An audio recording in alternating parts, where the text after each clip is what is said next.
Okay, so we're going to conclude our look at Perelandra, and then we're going to move on briefly to, I think the abolition of man comes next as between the, yeah. And I'll specifically deal with the third chapter because it's the most pertinent to what we're talking about here. But I've been emphasizing throughout the whole look at Lewis's sci-fi trilogy how he is trying to give a different worldview than that of the atheist Enlightenment writers that he finds himself in the midst of and his culture in the midst of, and is trying to bring what we would call a Christian perspective on the whole canvas of reality that is portrayed therein. And every time I use this word Christian perspective, and it's used a lot in Christian circles, it strikes me that it's not entirely adequate to describe what we are talking about, because that's just another form of relativism then. And its application is limited to those who share the presuppositions of that worldview and are sympathetic to it. And I think Lewis's and Tolkien's fictions has greater ambitions than that, and also it has a higher validity than that merely of a worldview to which Christians will assent. And it, in fact, deals with the world as God has created it and as we find it.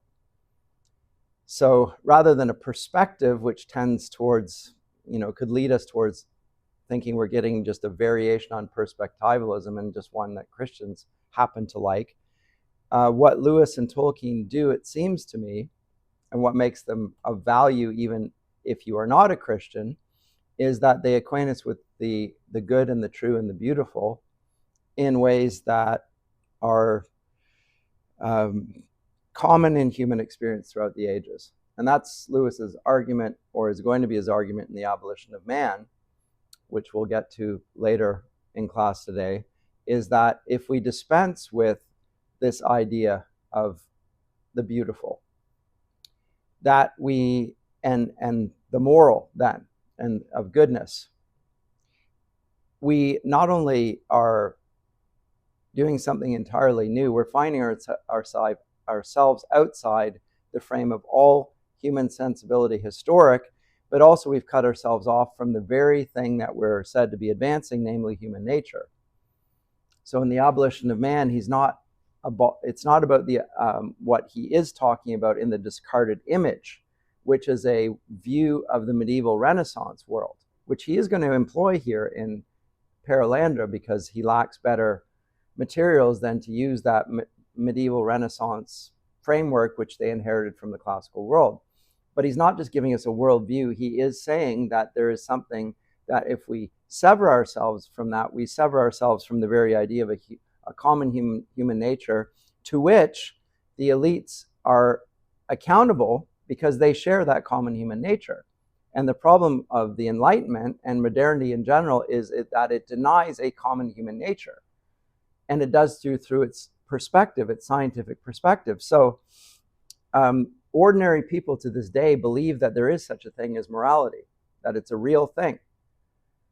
There is a difference between good and evil, that there's a clear, distinct, clear, bright lines between good and evil. And they believe that there is such a thing as that truth is objective and knowable. It's not just a matter of perspectivalism, and that there is such a thing as beauty, and it's superior to ugliness. And we want it.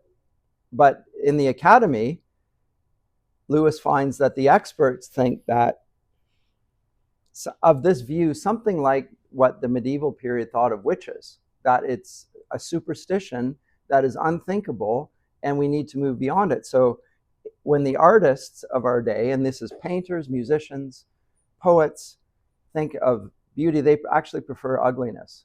And I could spend lectures demonstrating how the predilection of modern art is towards distortion and ugliness and annihilation. And others have actually done that to some degree. Whereas the moralists of our day, they actually fear goodness more than they do evil. So they regularly talk about the problem of a Christian theocracy. You can't be applying the validity of the moral law, you Christians, when you talk about that, because then we'll be bringing in a theocracy. And of course, we know what happens then. And I'm not sure what they think happens then, but I guess it's a terrible, awful thing. So they would prefer evil and terrorism and corruption to any goodness. And in the realm of thought, it's clear in postmodern philosophy that they would rather have distortions that are committed to ideology or power rather than knowledge. That's the chief mark of postmodern literary theories is the explanation of everything by appeal to power. Nietzsche, it's all about power. It's the exercise of power. They explain everything, including claims to knowledge, as just power plays.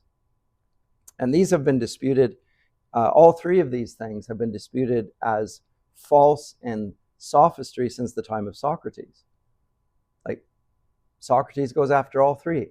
There is a beautiful, there is a good, there is a true, and there is a just. And anybody who claims that there isn't is a sophist. And we can expose it through logic and argument. So Lewis and Tolkien are writing from the vantage point that assumes, and not just assumes, but genuinely perceives the good and the true and the beautiful. And they are seeing these stakes at stake in their fiction. And so in Perelandra, we've found ourselves in the battle of a new sort of temptation, in a new venue for temptation, namely planet Venus. Now, planet Venus, remember, Venus is the goddess of love. And this is not insignificant for the whole of what we saw last semester of Lewis's writing. There's a common concern with love as the main category or concept according to which everything seems to depend. And in that, I think Lewis writes in the Augustinian tradition, or even in the Pauline tradition,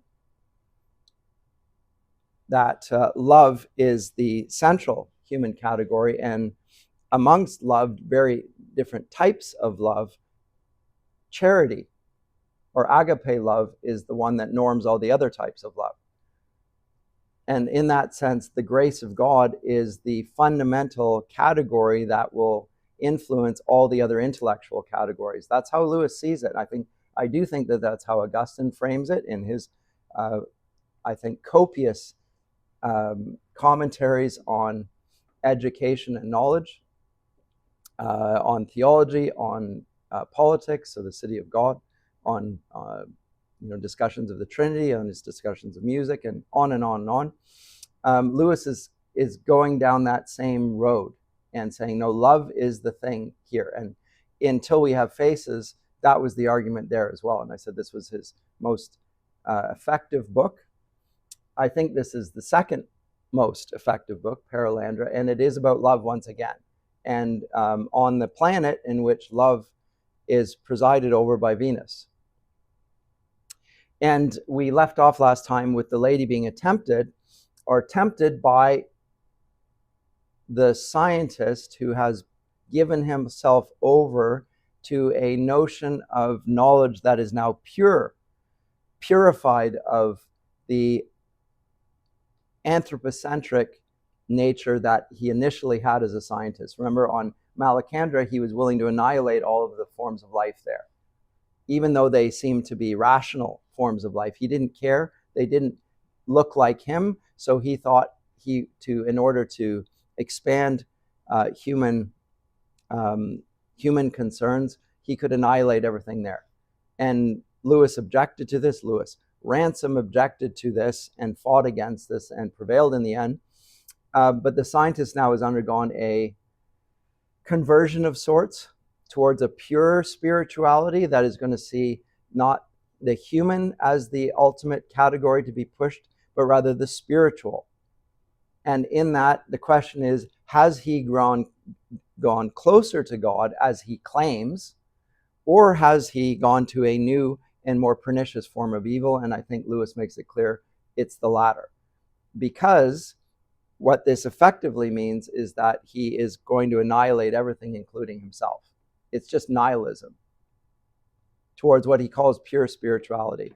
And that same agenda of nihilism, and note one of the features of that nihilism, is that for him, Satan and God are effectively the same thing. So it's what Lewis describes as the characteristic feature of pantheism, which is that it doesn't see any distinction between good and evil.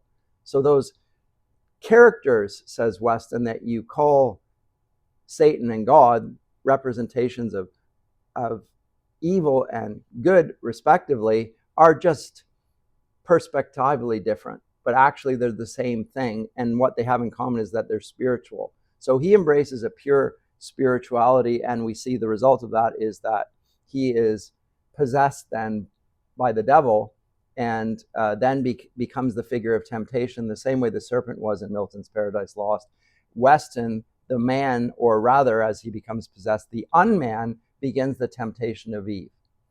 And Ransom realizes that he has been brought there by Maleldil for a reason, and the reason is to try and aid the lady in resisting the temptation. And what I think we left off last time, realizes over the course of time is that because he is a human being, he gets physically tired and he can get worn down, and the spiritual being that has possessed Weston does not suffer from the same problem. And so if they extend this battle infinitely into the future, it's only a matter of time before he loses.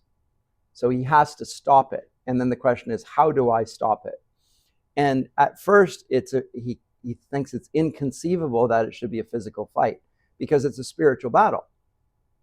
Right? And of course, all battles, as it says in Ephesians 6, putting on the armor of God, our enemies are not flesh and blood, but rather the spiritual powers, the thrones, the dominions, etc. And so those are the natures of Christian conflict. But here, remember, he's not on planet Earth. He's in Perelandra, and the nature of the conflict is different. And he may, in fact, have to resist physically. And I think Lewis is also, remember, this is 1943 that he writes this, right in the middle of the Second World War, where physical manifestation of evil in the Nazi Empire is being fought in the trenches by the Allied forces.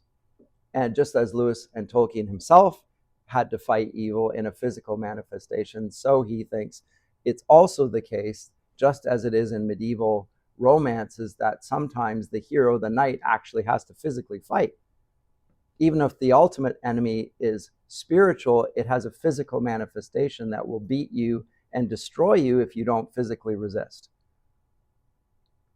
And so the tendency to see the spiritual and the material as it's an either or, either you're purely material or you're purely spiritual, that was Weston's point of view, both are incorrect. It's a spiritual and a physical conflict. And if we don't recognize that, we over spiritualize it, then there will be no resistance to the work of evil in the world. It actually takes a physical person to physically oppose the forces of evil, because they prey upon the weak, and the weak have no physical means of protecting themselves other than those who have the physical strength to protect them doing so. And so it's really interesting in our day, now this is 1943, we're in 2025, how many atheists are now recognizing the value of Christianity as a concept at any rate. Cultural Christians, even Richard Dawkins recognizes it. And Elon Musk recently, I mean, I don't know his personal faith commitment, but talking about Christendom, the sort of the lines and the spiritual atmosphere and the worldview, its view of good and evil and so forth, being necessary to have a free society and a flourishing society. It's being widely recognized. I could list a whole series of people in recent times, even Joe Rogan recently, I think, who 10 years ago was extremely hostile to the Christian faith and now seems rather receptive. at least in the way he engages with his audience or his guests. And Lewis and Tolkien are promoting exactly that. Not just a worldview, but rather reality. They're trying to acquaint us with a reality that contradicts or is more attractive, and that's because it's more real than the one that their contemporaries are presenting. I think that's the real benefit of both men's work and why they're so popular, because they're speaking truth against a lie. So we left off and with the temptation, and the lady had started to become affected by the blandishments of the unman, because he was getting her to rethink how she fit into the cosmic drama. And she had started to see herself, as it says on 127, chapter 10, as a tragic queen, like a tragedy queen is the way Lewis describes it. Like a tragedy queen, it says at the top, was the disgusting comparison that arose in Ransom's mind. Of course, it was a gross exaggeration. It was an insult for which he could not forgive himself. And yet, the tableau revealed by the lightning had photographed itself on his brain. Do what he would, he found it impossible not to think of that new look in her face. A very good tragedy queen, no doubt, the heroine of a very great tragedy. But again, she sees the inevitable demise of herself and giving over to the temptation and of a fall as sacrificing herself for a greater good. And yes, people would lament that she had given into temptation, but she would be doing it for other people. She does it for something better. And so as Lewis describes it, the fatal touch of invited grandeur, of enjoyed pathos, the assumption, however slight, of a role, seemed a hateful vulgarity. Perhaps she was doing no more. He had good hope that she was doing no more than responding in a purely imaginative fashion to this new art of story or poetry, but by God, she'd better not. And for the first time, the thought, this can't go on, formulated itself in his mind.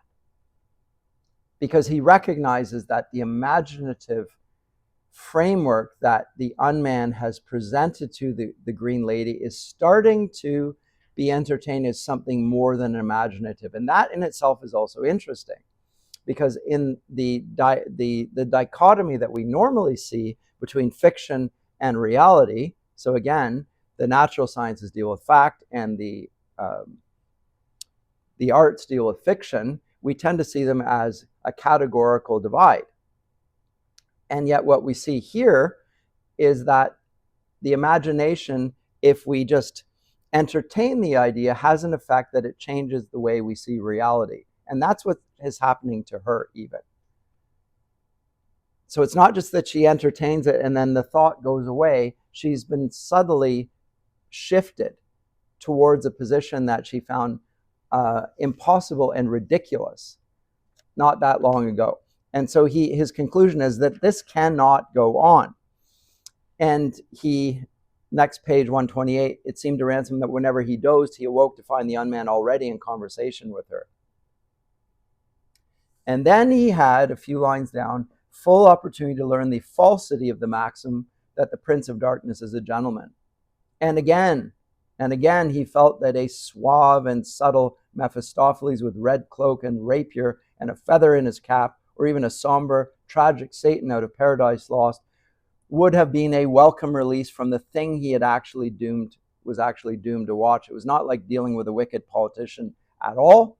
It was much more like being set on guard to guard an imbecile or a monkey or a very nasty child. What had staggered and disgusted him when it first began, saying, "Ransom, Ransom," keeping waking him up, right? Just like poke, poke, poke. Continued to disgust him every day and every hour. It showed plenty of subtlety and intelligence when talking to the lady, but Ransom soon perceived that it regarded intelligence simply and solely as a weapon, which it had no more wish to employ than its off-duty hours that a soldier has to a bayonet practice when he's on leave. It's a device necessary to certain ends. So although the devil has the tool of reason, it's just that. He does not actually appreciate reason. It's just another tool.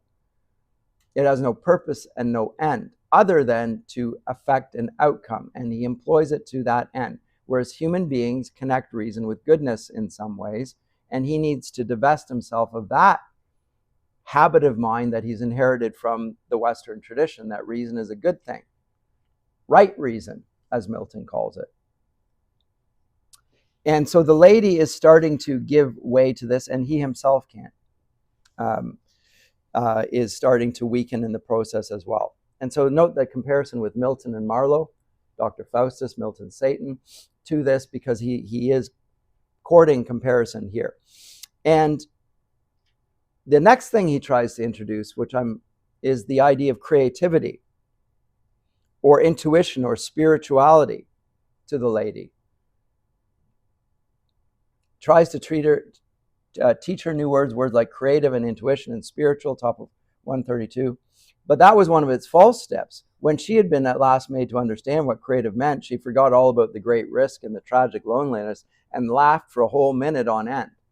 Because creative and intuitive and spiritual meant totally fictional. And she thought this was the most ridiculous thing that there could ever be. And anyway, but Ransom starts to see more clearly the strategy of the whole affair. The lady's response to the suggestion of becoming a risk bearer, a tragic pioneer, was still a response made chiefly out of her love for the king. So he plays on the token of love. And this is really interesting. The appeal doesn't come in the guise of evil, it comes in the guise of the greatest good. The greatest good she can imagine is the very thing that he uses to try and bring her down. That for her unborn children, and even in a sense for Maleldil himself, that he may not be really wish, he might not really wish to be obeyed to the letter, was the sluice through which the whole flood of suggestions had admitted to her mind. He doesn't mean that literally, he means it metaphorically. You don't have to obey him literally. He wants you to think on another plane. Think in abstraction, think metaphorical. That sort of obedience is really what he's after. He wants you to think the way he thinks. There's a sophistication, and you are just a rather literal young woman, and you need to think in a more sophisticated, advanced way, the way the women of our world do. And the tempter's chatter is about a deeper life and in the upward path. Just a few lines down, it talks about the deeper life and the upward path, which is actually the exact opposite. It's a more shallow life and a downward path, of course. And that's how it's framed. But again, in our day, again, Lewis talks about this, the reason people fall for utopian schemes is because they believe it's an upward path and a deeper way of living. And that masks the fact that it's a shallower way of living and a descent downwards into a demonic reality. Okay, so he moves on to this, and what is interesting in chapter 11, and chapter 11, what do I have, page 140 or so forth, is his recognition that about his own role, and this is his struggle here, is that he's expecting a miracle. He's expecting to have to spiritually resist, and then he's waiting for God to come in and intervene, because he's dealing with the devil after all. And so why doesn't God intervene at this point? Because he's done his best, and his best isn't good enough. And surely God wants to stop the perversion of the Green Lady and her violation of the commandment that she'd been given. Surely he wants this. And he comments upon himself, and he knew, it says, page 140, that Maleldil was not absent. That sense so very welcome, yet never welcomed without the overcoming of a certain resistance, which he talked about at the beginning of the story, the presence of God being a very uncomfortable one. And he even resists it because of the evil within him, the unwillingness to do the holy and right thing. That sense of the presence which he had once or twice before experienced on Perelandra returned on to him. The darkness was packed quite full. So the physical darkness is packed full with the spiritual presence. that's pressing on him, and it seemed to press upon his trunk so that he could hardly use his lungs. It seemed to close in on his skull like a crown of intolerable weight, so that for a space he could hardly think. Moreover, he became aware in some indefinable fashion that it had never been absent, that only some unconscious activity of his own had succeeded in ignoring it for the past few days. So it's not that he was brought to mind the presence of God, and at that point God appeared. He had always been there, but because he habitually ignored God, he shut him out. But now he could not do so anymore. So he's being pushed by God, and he needs to listen to a voice, and it's described as an inner voice, and even an inner silence, and that's the frame, the terms he actually uses. Inner silence is for our race a difficult achievement. There is a chattering part of the mind. Lewis calls it the voluble self elsewhere, which continues until it is corrected to chatter on even in the holiest places. Thus, while one part of Ransom remained, as it were, prostrated in a hush of fear and love that resembled a kind of death, something else inside him, wholly unaffected by reverence, continued to pour queries and objections into his brain. It's all very well, said this voluble critic, a presence of that sort, but the enemy is really here, really saying and doing things. Where is Maleldil's representative? So he knows why he's here now. He knows God is present, and yet there's a voice within him, which is his own voice, saying, I don't want to do it. I don't want this. It's like the voice that Moses has when he speaks back to God. He's been called by God, and he says, I can't do what you asked me to do because I stutter.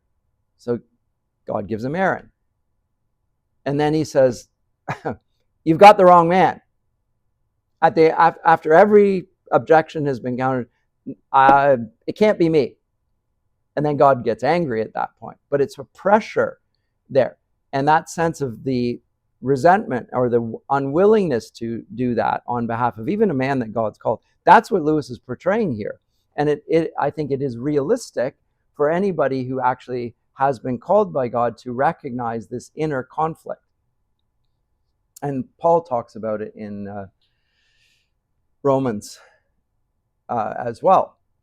The good I want to do, I don't do, and the evil I don't want to do, I do.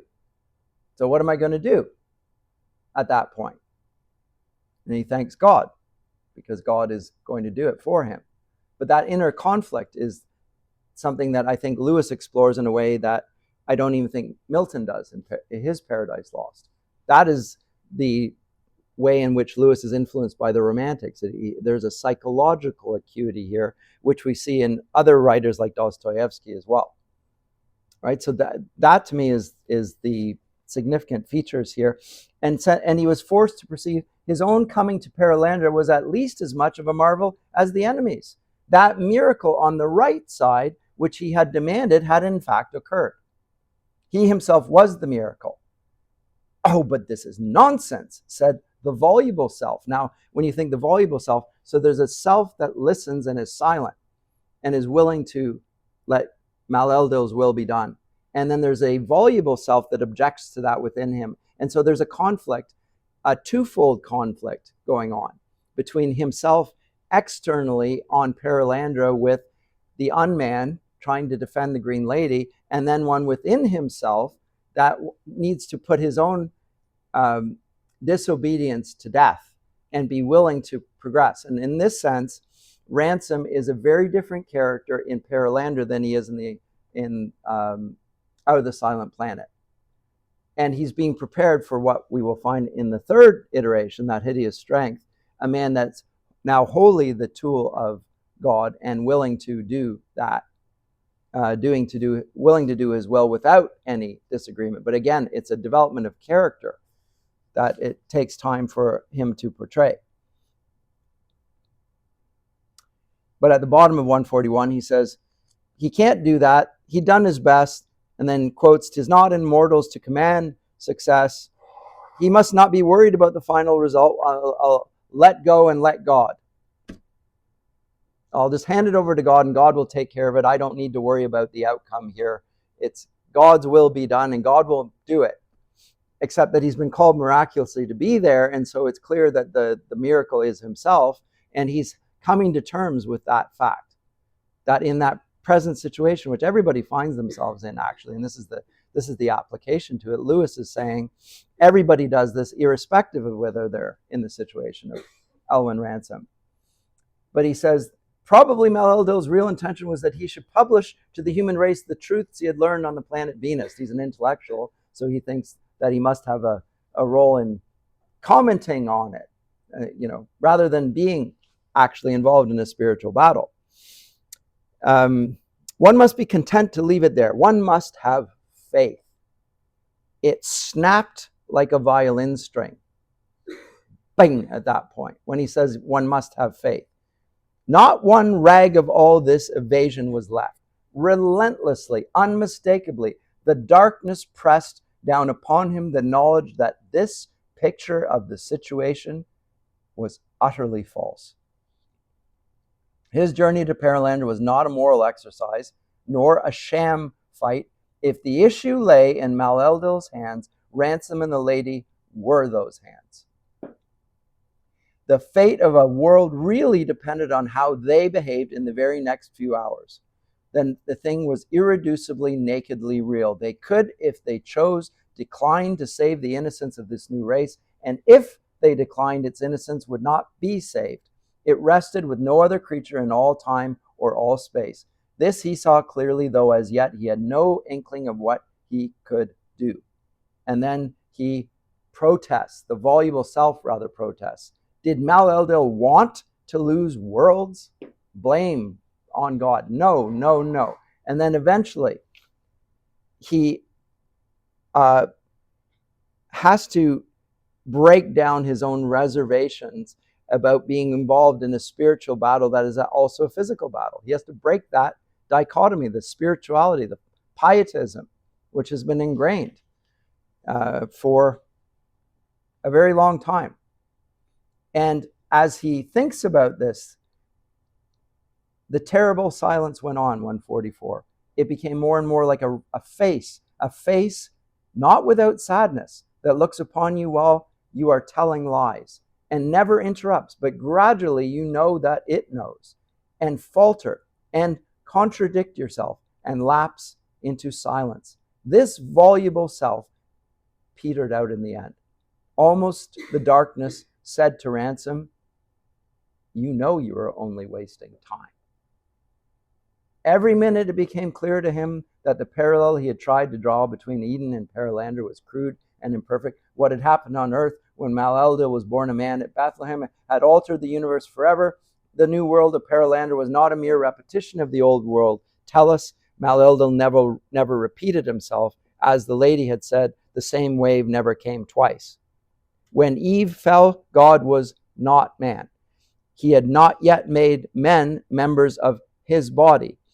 Since then he had, and through them henceforward, he would save and suffer. One of the purposes for which he had done all this was to save Perelandra, not through himself, but through himself in Ransom. If Ransom refused, the plan so far miscarried. For that is the point in the story, a story far more complicated than he had conceived. It was he who had been selected. And again, it can't go on. And then on page 147, the famous line, it's not for nothing that you're named Ransom, said the voice.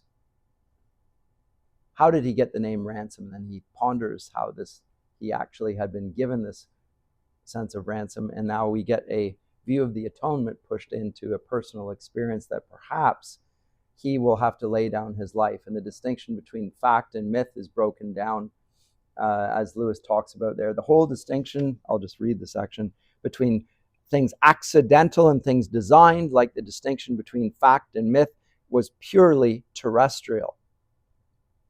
Remember, he's not saying that what he's saying here is absolutely applicable to Earth, but in science fiction, he's putting it aside. The pattern is so large that within the little frame of earthly experience, there appears pieces of it between which we can see no connection in other pieces between which we can. Hence, we rightly, for our use, distinguish the accidental from the essential, but step outside that frame and the distinction drops down into the void. And then the voice says, my name also is Ransom. So now he gets a full sense that what is demanded of him. And any reader with any awareness of biblical theology will recognize the voice that he hears that says his name is Ransom is proposing this is Christ's voice, who ransomed himself to pay the cost of human sin, and did so at the cost of his own life. And Ransom here, the character, is being pushed to physically combat a physical form of evil and perhaps lay down his life in that same sense. So that's what is being pushed about here, is the realization that he will have to physically fight the unman, which is a fascinating thing.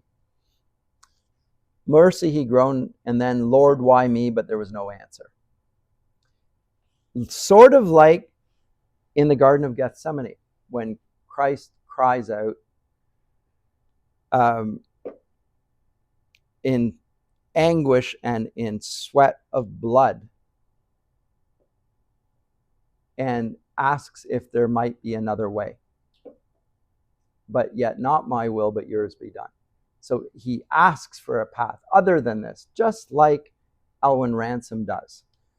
And then there's a resolution. So he's pushed to the point of breaking. In fact, it is breaking. What's broken is the voluble self, the objecting, the part of us that objects to the God's purposes in our life is finally broken, and he decides to obey. So this is one of the key lessons in Perelandra, in all of Lewis's works, is the importance of obedience to God and not to our fallen self, our desires, our appetites, or anything else, or even our sense of what the greatest form of love is, because that's almost invariably a form of a debased love, as he describes in his work, The Four Loves.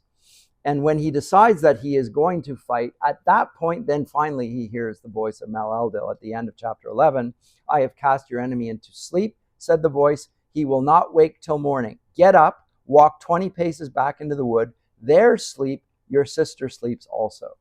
Okay, so now, only when he's made the resolution, then he hears. But until that point, there is a dark night of the soul. That's exactly what he's experiencing here. And he decides he's going to fight. And when he does so, the fight takes place. And I won't go into the details of that, but it is a pretty nasty physical fight in which he kills Weston, or the unman, bludgeons him with a stone. And yet, and the unman bites him later on the heel, and it's a source of blood that won't stop bleeding, and that's going to become significant a little bit later on in the novel as well. So I'll jump over to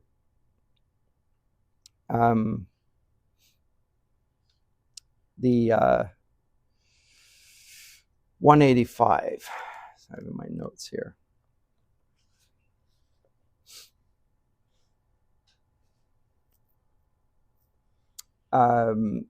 After he's killed Weston, and he encounters spiritual beings on the fixed island, and they are commenting to him about the battle that's taken place, and they note the injury for that matter as well. And I'll get to that later, because they're going to make a significant comment on the nature of this. Oh, I skipped over 173. I have to read that to you. 173.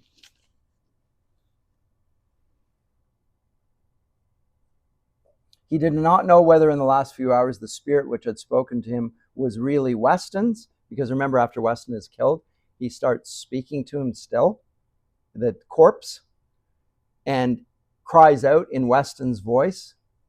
And so he is actually affected by this because he pities Weston being possessed of the devil and being tormented and whatever. And this is, it provokes this reflection. He's unsure whether the spirit that had spoken to him was really Weston's or whether he'd been the victim of a ruse. Indeed, it made little difference. There was no doubt a confusion of persons in damnation. What pantheists falsely hoped of heaven, bad men really received in hell. Just take that phrase and then think about his writing of The Great Divorce and his portrait of heaven and hell as it is in the last battle. Remember, the dwarves do not want to receive anything good. They go in there and they're given a banquet and all they taste is filth. That sort of reception that the characters of wickedness, irrespective if they're given God's holy things, will not taste it, will not see it, will not perceive it. Because the taste of it depends on their orientation towards God. And if they have their backs towards him, they can enjoy no good. Because the view of evil as the privatio boni, the privation of the good, is the very thing that will deprive them of any joy, even if they were brought into heaven. That's exactly what he portrays in The Great Divorce. There was no doubt, again, a confusion of persons in damnation. What pantheists falsely hoped of heaven, bad men really received in hell. They were melted down into their master. As a lead soldier slips down and loses his shape in the ladle held over the gas ring. So he's thinking now of toy soldiers that are made out of tin. And you can put them in a spoon and over heat, they get melted down from being figures into just the metal that casts them to begin with. And they are formed into the shape of Satan. They lose their personality. They lose their identity. They just become like him. In the way we become like God, we Christians, they become like their master. But they lose their identity in the process. Just like Tolkien will portray in The Lord of the Rings, that the figures of evil disappear when the ring is destroyed, and they just sort of evaporate. Exact same portrait that Lewis is describing here. The question whether Satan or one whom Satan has digested is acting on any given occasion has in the long run no clear significance. In the meantime, the great thing was not to be tricked again. And then tries to describe what was happening. And he beguiled himself, and this is really, by recapitulating the whole story of his adventure in Perelandra. And what did he do? He recited all that he could remember of the Iliad, the Odyssey, the Aeneid, the Chanson de Roland, the Paradise Lost, the Kalevala, the Hunting of the Snark, and a rhyme about Germanic sound laws which he had composed as a freshman.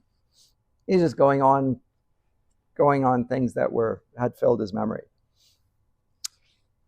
So, but he is going upwards now. Now, when he's going upwards, I think what he is describing here is from Dante.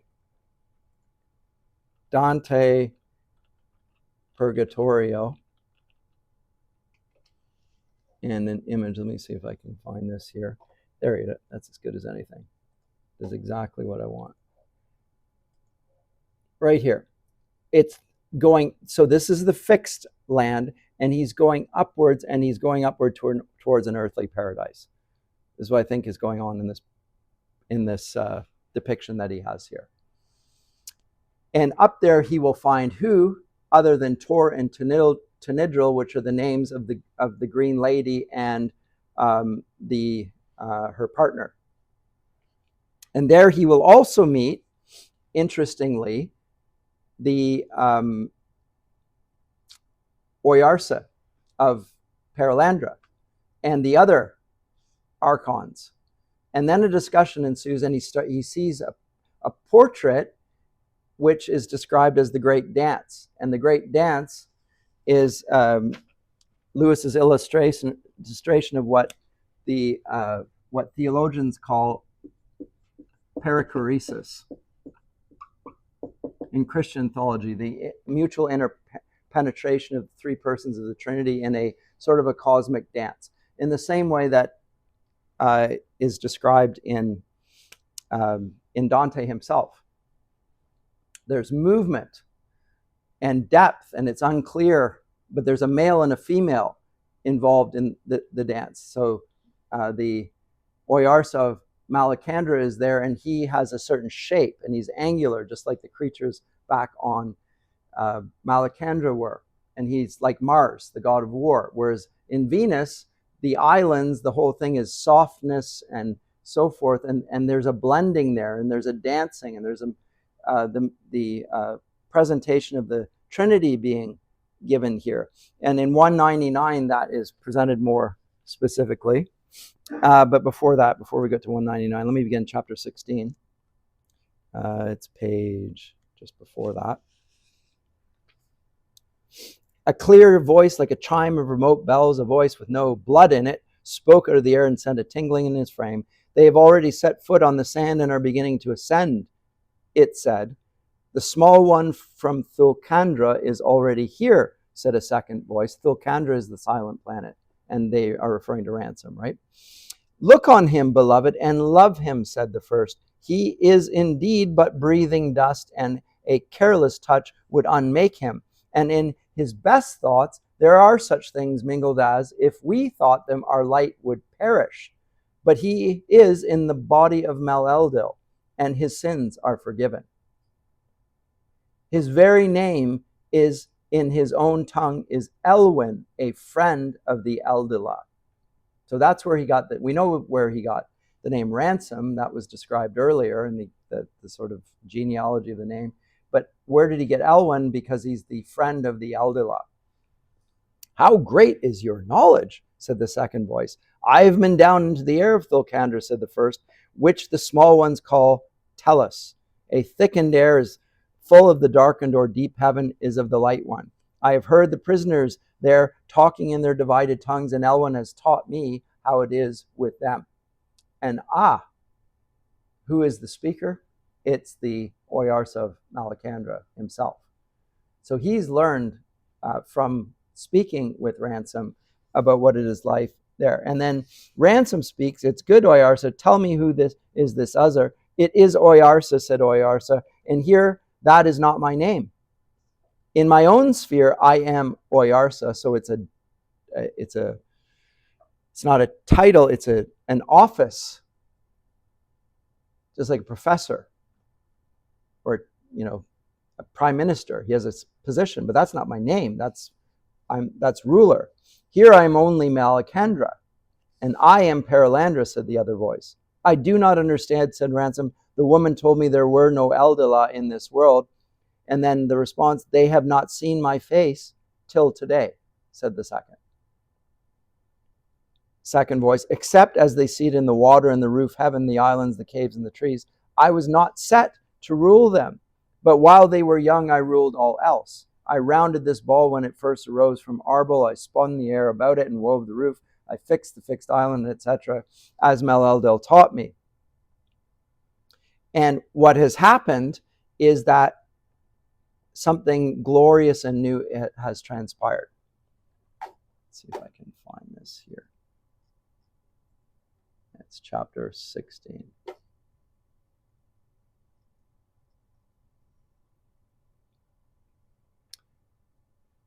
The world is born today. There it is.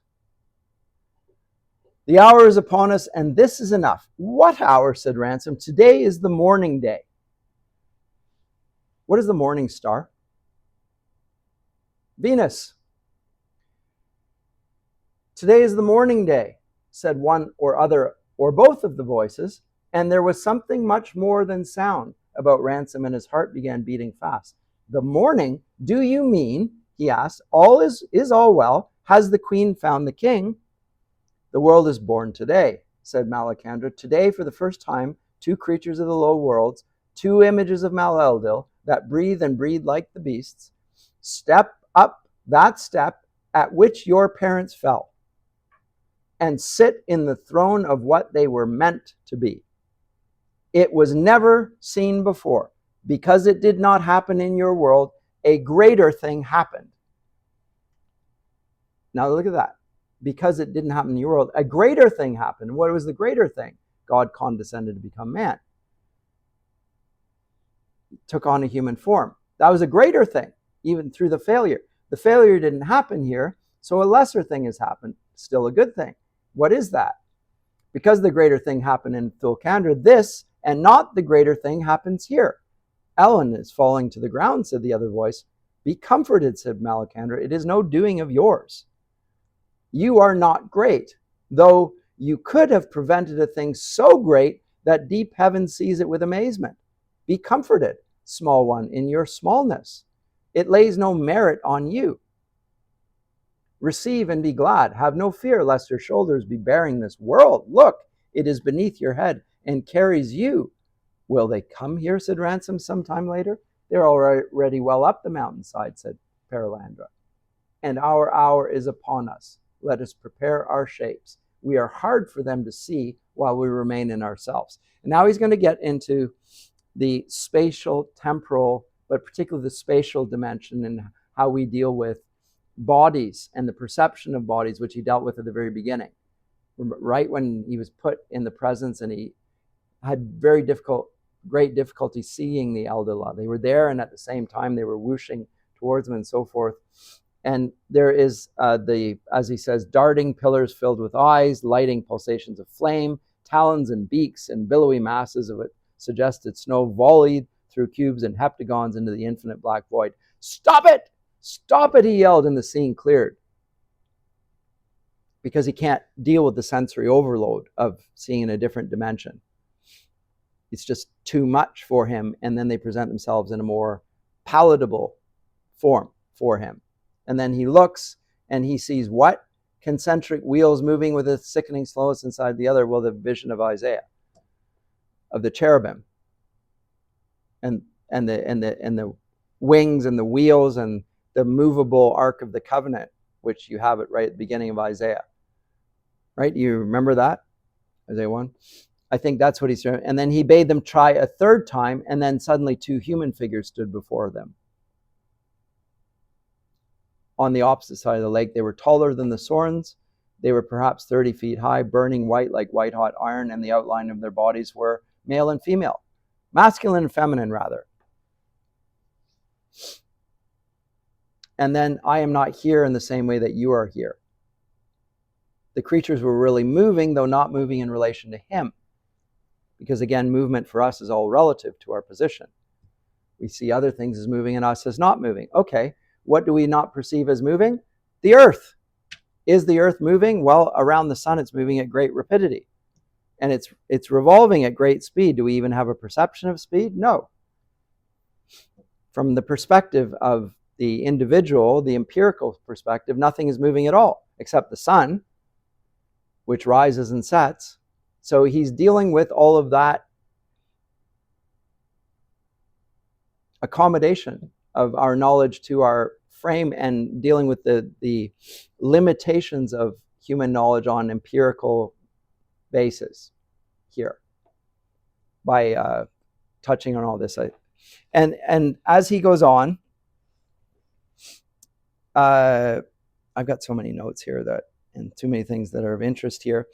He sees that their naked bodies are compared, and they are, Maleldil was like rhythm and Perelandra like melody. He has said that Maleldil affected him like a quantitative, Perelandra like an accentual meter. Difference between English and Greek meter, or Roman, or Latin rather.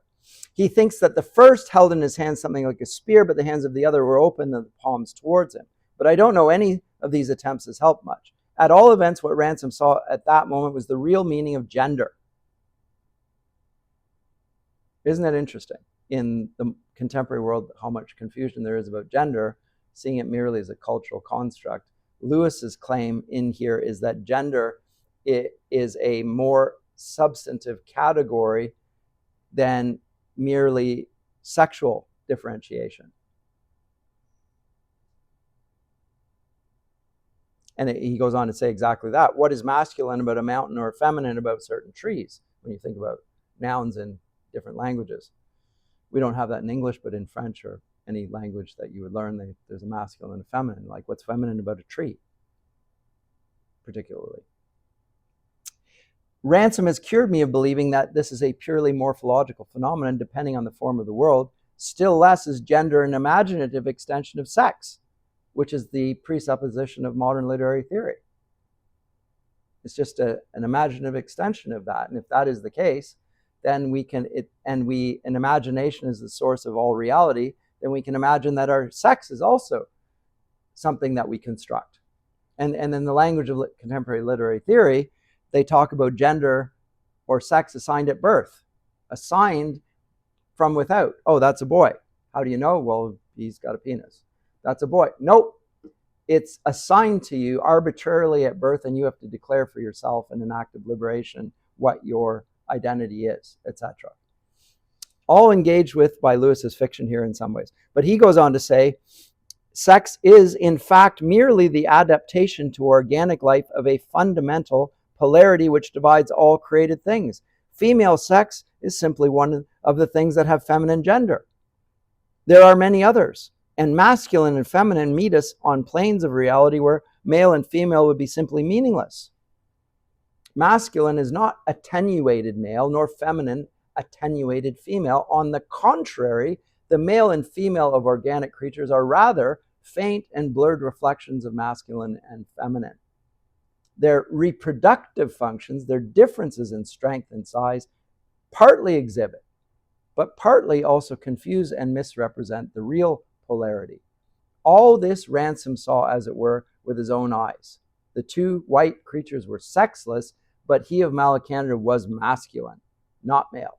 And she of Perelandra was feminine, not female. And then he talks about the different geographies and the morphologies of the two planets. And he says, my eyes have seen Mars and Venus. I have seen Aries and Aphrodite. So what he gets into here is, to some degree, the final and deeper understanding of even things like beauty and goodness and truth, which is in the binary differentiation that we note in Genesis 1, where God separates and calls good, including the male and the female. Right? Genesis 1, so God created man in his own image, in the image of God created he him, male and female created he them. That differentiation is the same as happens on the other days. So it's a differentiation that is called good. And even further, in Genesis 2, when it's presented in a different way, when Eve is created out of Adam's rib, just before that, God says, for the first time, before the fall, he says it's not good for man to be alone. There's a privatio boni there. It's not yet evil, but there's an absence of goodness in the creation of Adam without Eve also being created. There's deep philosophical, theological things being said here, I think. But in chapter 17, he meets Tor and Tinidril, and they note his heel. And his heel, and he sees the great dance. I already talked about the great dance, but I'm not going to speak too much longer on it. But then the famous phrase here,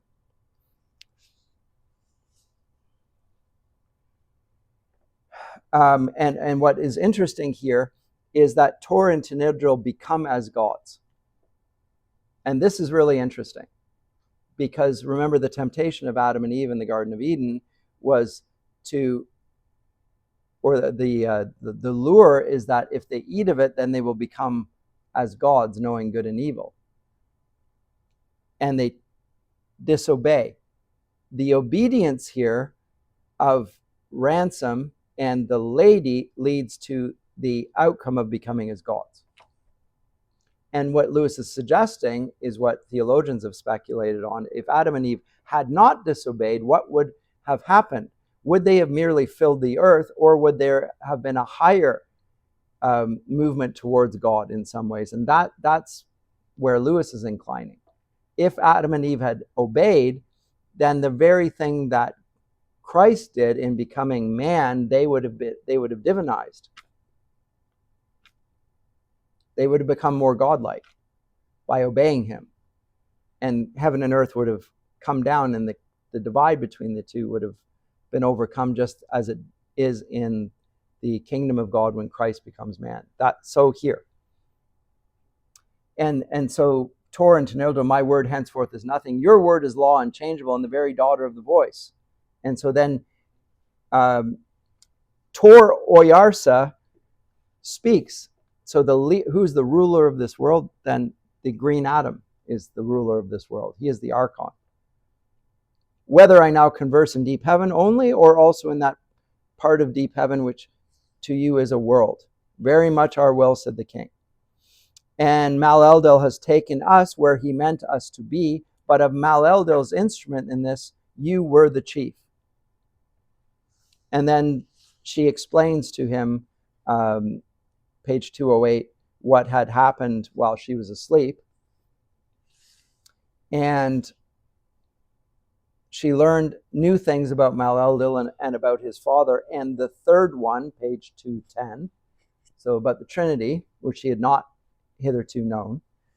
And then finally, it is Maleldil's purpose, bottom of 211, to make us free of deep heaven. Our bodies will be changed, but not all changed. We shall be as the Eldila, but not all as Eldila. And so will all our sons and daughters be changed in the time of this ripeness, until the number is made up, which Maleldil read in his father's mind before times flowed.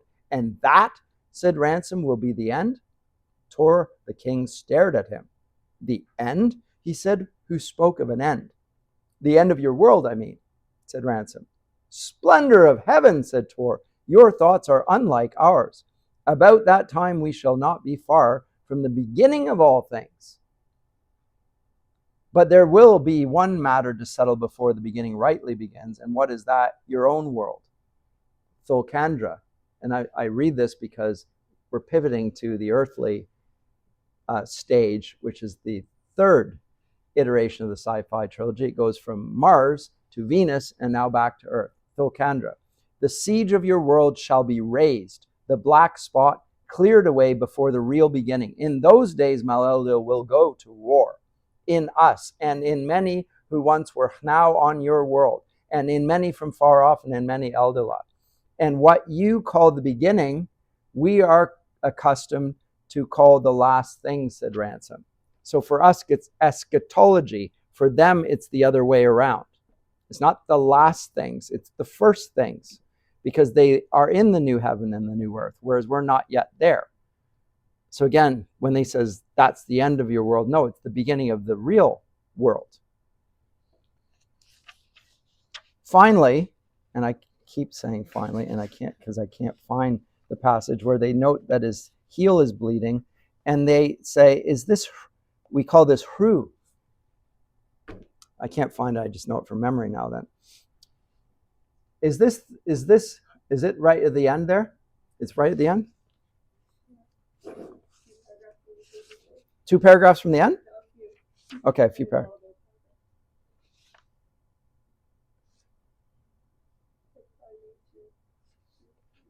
There it is, 220. Yeah, I should mark it in my book. He looked down at Ransom and said, there's a little red dew coming up out of your foot like a spring. Ransom looked down and saw that his heel was still bleeding. Yes, he said, it is where the evil one bit me. The redness is of hru, blood. Sit down, friend, said Tor, and let me wash your foot in this pool. Now, when he washes his foot, this is an act that the Fisher King will enact in mythology on Earth. The Fisher King being a figure of Christ. And there's a healing capacity that goes with the washing of the foot, but he can't stop the bleeding, can't staunch it. Let me wash your foot in the pool. Ransom hesitated, but the king compelled him. So presently he sat on a little bank, and the king kneeled before him in the shallow water and took the injured foot in his hand. He paused as he looked at it. So this is hru, he said at last. I have never seen such a fluid before. And this is the substance wherewith Maleldil remade the worlds before any world was made. It's just the best ending. The substance wherewith Maleldil remade the worlds before any world was made. The blood of Christ, right? The crimson tide, being bathed in Christ's blood, born again, the means of not just reconciliation between God and man, but remaking all of creation. The righteousness that comes from the shed blood of the Lamb, etc. All of those senses that he picks up here. And talks about how he becomes something like a long liver, and again, the longevity that Lewis talks about in the discarded image, which we see represented in Tolkien in the figure of Aragorn. He becomes like one of them. He's a man who has an extended life and extended purpose, but he will limp the rest of his life and his heel will bleed forever after. Comments or questions about this? I realize that I have not yet given myself time for. Yes, please. Sorry? Yes. Yes, as well. Yes. He will bruise your heel, or yeah. Good point. Yep. Genesis 3:17, is it? Very good. Yes. So, excellent point. It's actually exactly that. And Lewis draws upon that and builds it out. So I think it's a splendid work of fiction. It really works well. It does revisit Paradise Lost, and yet it does it within science fiction. And yet the drama is not just on Perelandra. I do think that Lewis has something to say about temptation and struggle in a body, and about the significance of obedience that is his regular emphasis also in his children's fiction, Narnia, where he talks about obeying the voice of Aslan and doing it. And the reason why Lucy is spiritually gifted is because she's the first one not just to see, but she's the quickest to obey. So she sees the best. So obedience is the path to vision and knowledge. It's a consistent image or consistent lesson in all of Lewis's fiction, the importance of obedience to God. And Ransom himself has to learn that. And through Ransom, then, the reader is also brought on. Remember, this is a Bildungsroman, and what is happening to Ransom is instructive for us in how we then come to the third story, that hideous strength, and what will happen there, because now we're going to obedience presented in the earthly framework, and now we're not going to see any more spiritual beings, and yet everything is spiritual. And yet he's going to find himself in a research university somewhere up in the northeast of England. Edgbaston is what it's called. Fictive place. But it's a modern research university, just like Lewis would have operated in at Oxford. Surrounded by scientists and humanities professors, a theologian. There's a chaplain there. There are financial people there wanting to invest in university life and so forth. And that becomes the venue then of the greatest temptation and the greatest battle of all. But he set that up for this in the conclusion of this work. And then it becomes the least simple of all of the three novels, the most complicated, and maybe the least successful of the three as a work of fiction. But you can decide that for yourselves. Any other comments or questions on this? I skipped over it because I was trying to finish early, and then I realized I just can't do it.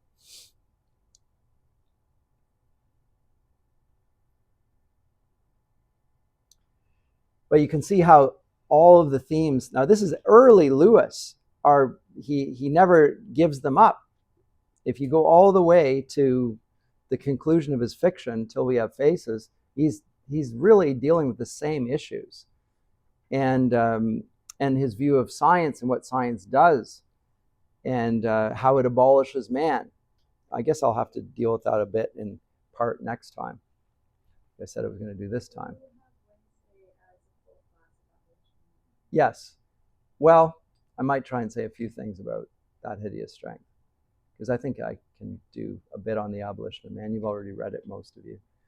And I am going to focus primarily in the abolition of man on the 3rd chapter, and not just its, because I could deal with the Tao, the moral law, and the way he tries to demonstrate that here, but again, I think that is not what I really need to deal with. I need to deal with this, the abolition of man itself, the conquest of nature, and how it affects how what he calls in the 1st chapter, the conditioners, are going to operate going forward. If they don't think that humanity is something they share with other human beings and which limits them in their actions, but instead employ science as a vehicle of power, and power is the goal and vehicle of all science, then what they're going to do is they're going to, first of all, they're going to be willing to kill their fellow human beings.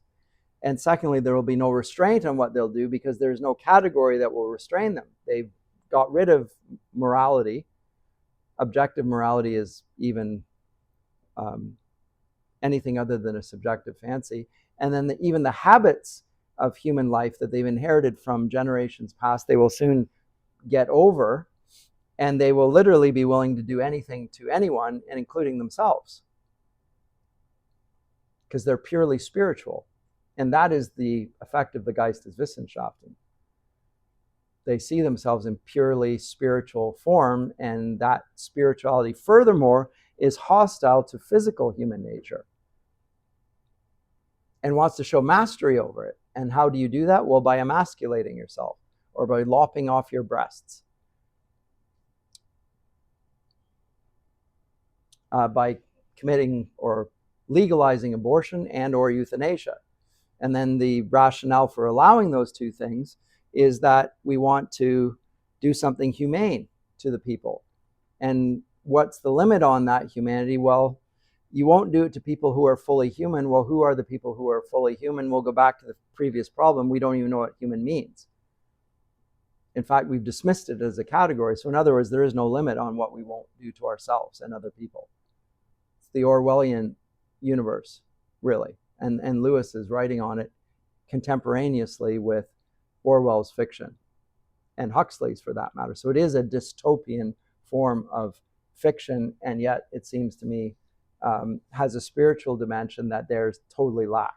So it should be read alongside the great dystopian fictive works of the 20th century.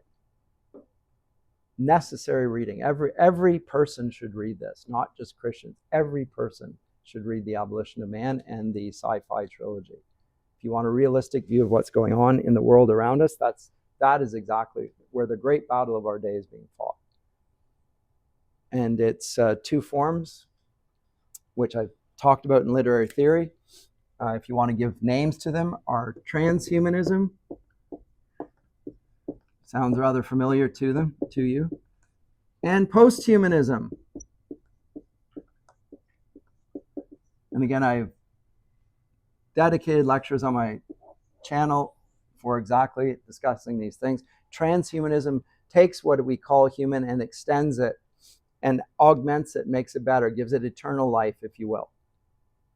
And you think Silicon Valley, AI, the extension of consciousness, uploading our identity in terms of our consciousness into cyberspace, keeping our thoughts capturing them, allowing future generations to see them in the same way that if they don't take me down, somebody 100 years from now can watch my YouTube channel, and I have a life in the sense that I'm inhabiting that space. That's transhumanism. We can all exist in that form. Posthuman, but it preserves something of me in that, in the same way that an author is preserved in a book. Now, the spirit of the author is preserved. That's transhumanism. It just adds tech to it. Posthumanism is the environmental movement of our day, the dark green environmental movement, which regards the human as an empty category. And so we can get rid of it all. We can get rid of everything that we call human, and nothing will be lost, except the bacterium or the virus that is plaguing the planet, namely human beings. And you'll note that the transhumanist and the posthumanist both oppose the humanist. They come at it from different angles. The post-humanist wants to kill us all, annihilate it to the last human being. The transhumanist wants to suggest that the human has no actual form or character that's related to human nature, but is more under the power of technology.